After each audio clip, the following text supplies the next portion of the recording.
Welcome back to the Never Drop podcast. I hope everyone had a great holiday season.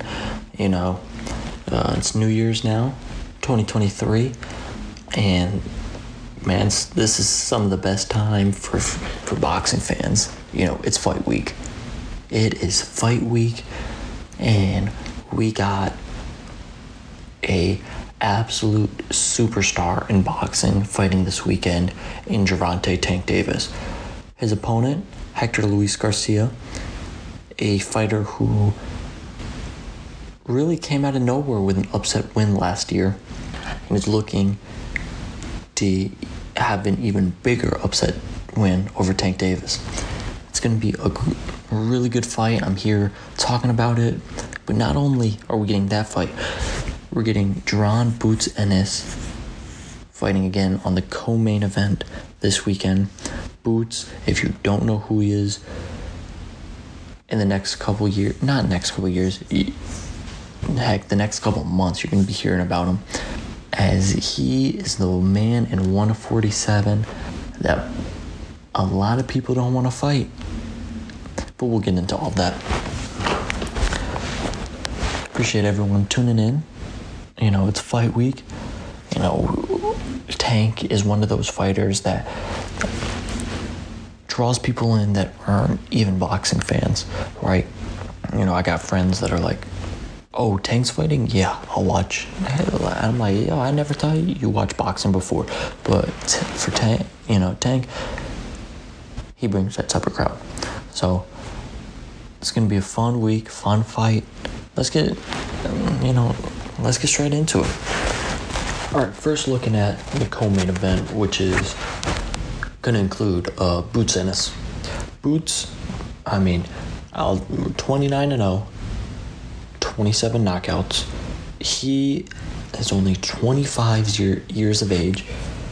To say he's a good up-and-coming fighter would be a discredit. He is at the top. He's climbing up the top of all the boxing pound for pound. We've talked about Terrence Crawford on here. We've talked about Errol Spence, the Welterweight Division being extremely good one. Boots Ennis is right there. He's the boogeyman, and that's not me saying that. That's Errol Spence's words. Boots Ennis is the new boogeyman, okay? 25 years of age. He does almost everything right. Orthodox stance. He's fast. He's powerful. Has great defense. Good size. Boots is a problem for anyone in the welterweight division. He fights Karen. I'm not even going to try to pronounce his last name because I'm going to butcher it. But with that being said, it's a fight that, with all due respect, can expect that one to be over soon, to be over quick. With Boots in this fight, I think Boots will be too much for him to handle, and that's it. But, kind of looking at a broader scope for Boots Ennis, he only fought once last year. He was the co-main event for the Jermell Charlo versus Brian Castano fight, which Charlo ended up becoming undisputed at 154. Took care of Custio Clayton in 2 rounds, I believe. The start of the second round knocked him down. He had knocked him down, I believe, first round too. But it was one of the quickest fights, you're going to see. Because Boots is just that good. Granted, Clayton didn't look good, and it was another opponent that it's kind of like, oh, okay, come on. Boots, what are we doing here? But that's all the fights he's getting right now because no one wants to fight him. And I've told you, I'm an Errol Spence diehard fan. I don't see Earl taking a Boots fight anytime soon. Earl said on Twitter he's fighting in April. Yeah, I don't think it's going to be against Boots. Virgil Ortiz Jr. and oh my goodness, what's his name? Stamionis. It just got announced like a couple hours ago, so I'm just trying to Stanionis are fighting in March, so it won't be either of those. It'll end up being Thurman because he's not taking the fight with Boots Ennis, because Boots, other than Crawford, I believe is the only other welterweight that has a chance to beat Spence. So it'll end up being Thurman. We'll get to that fight when we get to that fight. But right now, Boots is the man everybody is scared of and not wanting to fight. Hopefully, the goal is after this fight, he gets more title shots, meaning, Spence, Crawford. Obviously, you would think the Spence one would be easier to make because they're both PBC Showtime fighters. But you never know. Crawford says he's a free agent. Maybe that can be made easily. But right now, Boots is one of the ones at 147. Come Saturday night, honestly, he was supposed to fight, I believe, on the Frank Martin card in December. But they weren't able to get an opponent, so that it ended up being back in January, or moved to January on the Tank card that they're fighting. And granted, he's going to be fighting on pay-per-view, opposed to a Frank Martin card. Well, real, boxing fans who like the sport are going to watch that fight. Not many. That's not going to draw too many other eyes to that. And that's no slight. That's just where Martin is at his career. And if you listen to my recap of the fight, I think, he's growing to be one of those guys that he's going to draw people in at 135 to watch him. But with this fight, I see Boots taking care of Karen maybe 4 to 5 rounds. And that's not a knock to the guy he's fighting. Granted, a lot of people, don't even know. I don't even think he didn't show up to the press conference back in December when they held it. So a lot of people don't know about this guy. His record is 21-1 with only 11 KOs. So it's not looking like he has the best power. Only knocking out 50% of his fights. From the Ukraine, lives in Germany now. 26 years old, so the only thing, he doesn't have the height or reach advantage, so it's gonna be tough for him. We will see. But with that being said, man, as much as Tank Davis, huge Tank Davis fan, when you buy this pay-per-view, make sure you get to your seat and watch Boots fight before you watch Tank. Because if you don't know Boots, I promise you'll be hearing a lot of him in these next couple years. He wants to be more active. One fight is really rough, 2020, to only fighting once. That's tough after fighting twice in 2021. Heck, he fought 3 times in 2020 in a pandemic year. Granted, one was in January before the pandemic hit, but still managed to get 3 fights in the pandemic year. Boots is the one. And if you're watching that, you need to be ready for a show. But, that's the co-main event. Let's get to this main event, because, man, am I ready for this. Getting to our main event, man, like I said in the intro, saying Gervonta Tank Davis is fighting, that's enough for, people that don't watch boxing. They're in, right? I got friends who aren't diehard boxing fans like myself, but you're like, yo, hey man, Tank's fighting Saturday. They're like, yo, really? Nah, they're tuned in, man. They don't know anything about boxing, but Tank's their favorite. So Saturday is going to be a fun night for boxing, as Tank is taking on Hector Luis Garcia. While of course Tank is going to be the favorite,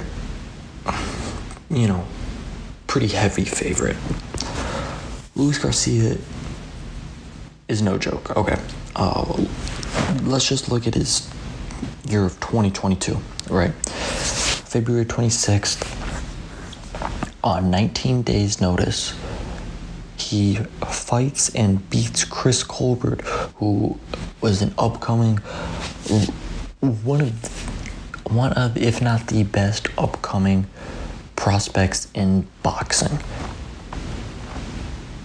Okay, Luis Garcia on short notice took care of him. He dropped him once, I believe in the 7th round.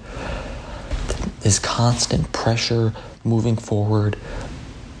He was landing flush, hard shots on Colbert was really the difference.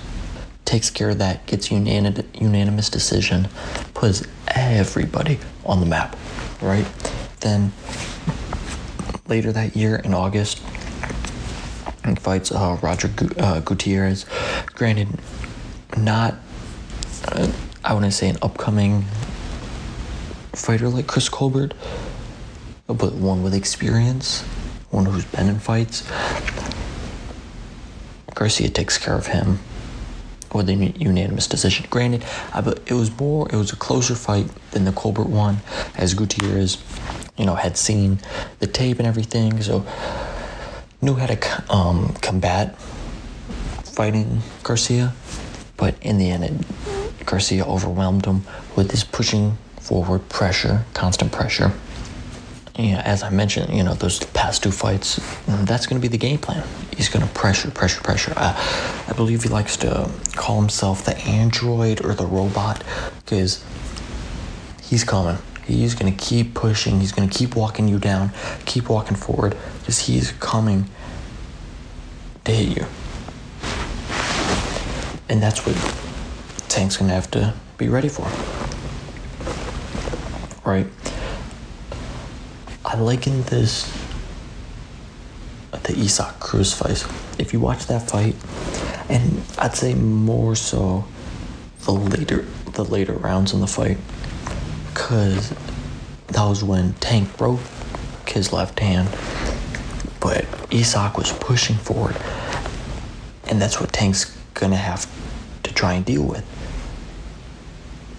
And even with Rolly, when he fought Rolly was pressing him. Rolly got a few flush shots off on Tank. I think he got a nice right hand and maybe a left hook on Tank. That said, Tank's like, I gotta respect the power. While I don't think Garcia has the same power as Rolly, because everyone clowns Rolly for the knockout. Man, Rolly has power and Tank knew it. You watch the All Access, I think in like the 5th round when Tank went back to the corner, he's like, yeah, he still has power. Like, they were waiting for him to die down. I think that was the game plan. But he just, not that he didn't die down, but he was still punching. He was still landing at an effective level, landing with power. So I think Tank's got to be aware of just combinations coming in from Garcia and the pressure. Tank's fought, between Leo Santa Cruz, Barrios, in the past 2 to 3 years, Tank's fought people that have, come ahead, pushed, walked them down. Granted, they might not be coming with the same combinations and rapid amount of punches that Garcia's going to bring. But he's had, all boxers have had to deal with this. So that's what Tank's going to have to do. With that, he's going to have to counter well, right? You have someone walking you down, throwing a lot of shots, you're going to have to counter well. I think, his dominant, he's a southpaw, Tank is, the left hand, and Garcia is a southpaw as well. Just like Rolly was. Rolly was also a southpaw. I think Tank is going to have to counter well. And I think he does this, man, like we all know, a Tank Davis left-hand uppercut might be one of, if not the most dangerous punches in the sport of boxing, regardless of weight class, right? I think he has to use that. If you have someone pushing up on you, and you create a little space, hit him with the uppercut real quick. See what the chin's made of. Straight left hands will be huge. Tank hit Rolly with one, I believe, in the second or third round, when Rolly had a couple flush shots on Tank. Tank hit with a straight left hand that knocked his head back. So Tank has that in his bag. So I think that'll help him. And the right hand, the left hand, and then the jab will help keep the distance so you don't have someone pressuring you like Garcia wants to do.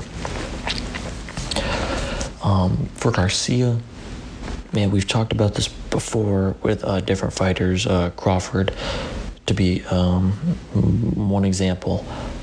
Tank gives away rounds, okay? He is like, his former promoter, Floyd Mayweather, and he collects data, say the first 3 rounds. If Garcia comes out and, throws punches and just is active, he can easily steal 3 rounds, and that puts the pressure on Tank to land some punches. We saw that in the Barrios fight where, in fact, it was Mayweather who came over to his corner. It's like, yo, you're down on the unofficial. That's because Tank gave some rounds away at the beginning. Even one judge had Tank down in the Rolly fight. Yeah, the one fight Tank didn't give away many rounds was the Isak Cruz fight. Because if you remember, like I said earlier, he broke his hand and he lost a good amount of rounds towards the end, but he had already banked in some in the beginning. So if you can see a Tank who's active, jabbing, landing some straight left and rights, that'll really do good for him, not having to panic and try and land that uppercut or that one punch that ends the night, which I'm sure he wants to do, and that's why we tune into Tank fights, to see that. I'd be remiss if I didn't mention I don't want to say scandal that the past week with Davis. I'm not even going to mention it too much because the allegations that were made were then brought back by the woman who made them. So, I'm not going to really comment on that. But just mentally, it's, we see him on Twitter, we see him on Instagram, Tank, and a lot of people make a big deal of that. Hey man, this dude's in training, he's training. If he's at his crib relaxing, doing recovery, so what, man? Be on Twitter, defend your name. That's not a big deal to me. A lot of people are like, oh, Twitter's a distraction. No, man, dude's recovering. He's in his free time on Twitter. So that doesn't make an issue. That's not an issue for me. I just wonder about the whole, drama that happened. Mentally that can be dang, bro. Someone asked him on Twitter, actually, is the fight still happening? He's like, I don't want to fight, but came back the next day. He's like, yo, I can't wait to get in the ring. So I think mentally he's good. You just wonder. The press conference comes up later this week. He's going to have to hear questions about that. Answering that gets tiring. So we'll just have to keep an eye on that, even though I don't think that's going to play a major role. And then, honestly, I think the other thing that if there's going to be something mentally that keeps him off is, hey man, you're fighting Ryan Garcia in April. Supposed, you ask me, let's just say I'm not buying my plane tickets and hotel yet for that fight. I got to see them at a press conference, or heck, entering the arena on April, whatever the night's going to be, and then I'll believe they're fighting. So, you have that potential fight looming over in April, but you got to get past Hector Luis Garcia. They probably, from everything you're hearing, I think he's going to get past him. I think he'll break him down. Honestly, you give him 8-9 rounds, I think he might get Hector out of there. I just don't think Hector's fought anyone with the power of Tank. And I think Tank has something to prove. I think he wants... This kind of reminds me of the Deontay Wilder fight between Fury 1 and Fury 2. I believe it was Dominic Brazil, because the sides hadn't agreed yet to a fight, or Wilder wanted to get, one more fight in before he fought Fury again, when he just, it was like, I gotta prove, or not I have to prove anything, but I'm gonna go out there, I'm gonna do what I gotta do. And let's get back to this major payday when he knocked Brazil out in the first round with a left jab and then a straight right hand that had him on the canvas forever, it seemed like. So I think this is kind of like that fight for Tank. Like, you got to take care of business here so you can get, that back end with the Garcia fight, and then you take care of business there. The Haney fight becomes available. You get Shakur Stevenson fight happening. Calvin Ford, Tank's trainer, said it all along. This is the key to all of those fights. So I think he's taking it super serious, and I got Tank winning this fight. Breaking him down near around 8 or 9. That's my prediction. But either way, man, I'm so pumped for this fight. I'm talking about other people love Tank, watching Tank. Honestly, I like watching Tank, and I'm pretty sure a lot of people are in the same boat. It's fun watching one of the best fighters in the sport, do what they do. So, and Tank's these legends' favorite, he's one of Mike Tyson's favorite, That's for a reason. That's not a coincidence. But for Garcia, man, keeping the pressure on Tank, not letting him get comfortable, avoiding that big left hand from Tank, those are really his keys. Keep pressing. Keep pressing, jab. He doesn't need the jab. He needs to just keep, don't worry about the jab from Tank. Press, have some good defense. Because Tank's going to get one of those shots in. And, if you can deflect it, you got a better chance than, staying up than if you get hit with it flush. So that'll be huge for Garcia. Other than that, man, I think this is Tank's fight. I think this is the one, it's like, okay, yeah, bring on Ryan. So I'm excited for this fight, man. So, yeah, I'm recording this on a Tuesday of a fight week. So we got, media workouts coming Wednesday. We got press conference, I believe, coming Thursday. Weigh-ins coming Friday. Fight Saturday. We got a whole week of stuff coming up. So I do want to get some consistent content out for this week. That's the plan. So look forward to, maybe just discussing different questions that they get asked, they get answered, maybe going more in depth on what each fighter needs to do. I like doing that stuff. So expect more content coming out this week for this fight. Of course, we'll do a breakdown of the fight afterwards, what lies ahead. That'll be good. It's a shame. I believe the last podcast I ended talking about what's in the future, and talked about Jermell Charlo fighting January 28th. That's not happening anymore. He broke his hand, or a bone in his hand. We wish, of course, wish the best out for Jermell. really was looking forward to that fight with Tim Tszyu. The press conference was really good. Charlo, he's going to tell you how he's feeling. So, I like watching Charlo.